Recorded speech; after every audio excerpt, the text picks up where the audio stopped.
सद्गुरु तेरा ही आसरा bell icon का बटन दबाकर चैनल को सब्सक्राइब करें। प्रेमी सतीश कुमार जांगल मंडी जिला हिसार हरियाणा से कुल मालिक पूजनीय परम पिताजी की अपार महिमा का एक अद्भुत करिश्मा इस प्रकार वर्णन करता। सन 1987 की बात है।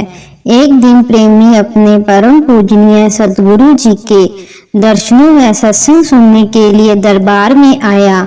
वह दशहरे का दिन था।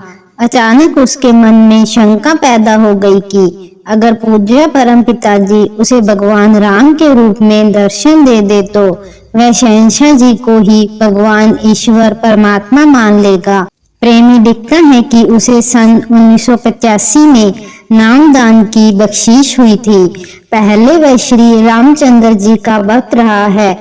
उन्हीं में ही उसे अत्यंत आस्था श्रद्धा भाव थी और वह हर साल स्टेजों पर रामलीला में भी भाग लिया करता था। वाले दो जहान दयालु दातार जी स्टेज पर विराजमान थे। मैं अपने उसी विचार में खोया हुआ गर्दन झुकाए साथ संगत में बैठा हुआ था। अचानक ज्यों ही उसने अपनी गर्दन उठाकर सामने स्टेज की तरफ देखा तो आश्चर्य से देखता ही रह गया। सामने उसे श्री रामचंद्र जी के साक्षात दर्शन हुए। पहले तो उसे अपनी आंखों पर विश्वास ही नहीं हुआ कि कहीं वह कोई ख्वाब या सपन तो नहीं देख रहा, परंतु वह अपने पूरे होश में था, क्योंकि उसने शारीरिक स्थिति की जांच करके पूरी तसल्ली कर ली।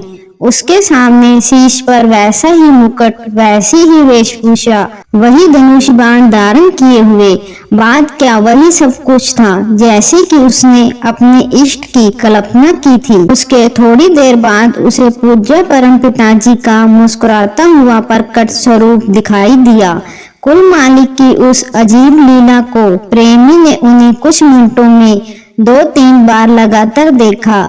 कभी तो उसे सच्चे पातशाह जी के प्रकट स्वरूप के दर्शन होने लगते और कभी वह पूज्य सतगुरु जी के स्वरूप के अंदर अपने भगवान राम के दर्शन करता। इस प्रकार हजूर सच्चे पातशाह जी ने अपने प्रेमी की हार्दिक इच्छा पूरी करके उसे पूर्ण तसल्ली करवा दी। प्रेमी की शंका दूर हो गई थी।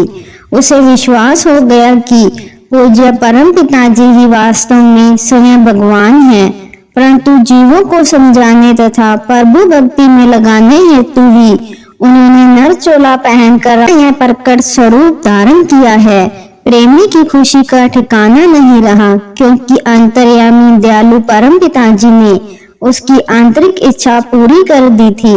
उसे दृढ़ विश्वास हो गया कि वक्त के पूरे सद्गुरु के द्वारा ही प्रभु की भक्ति का रहस्य मालूम हो सकता।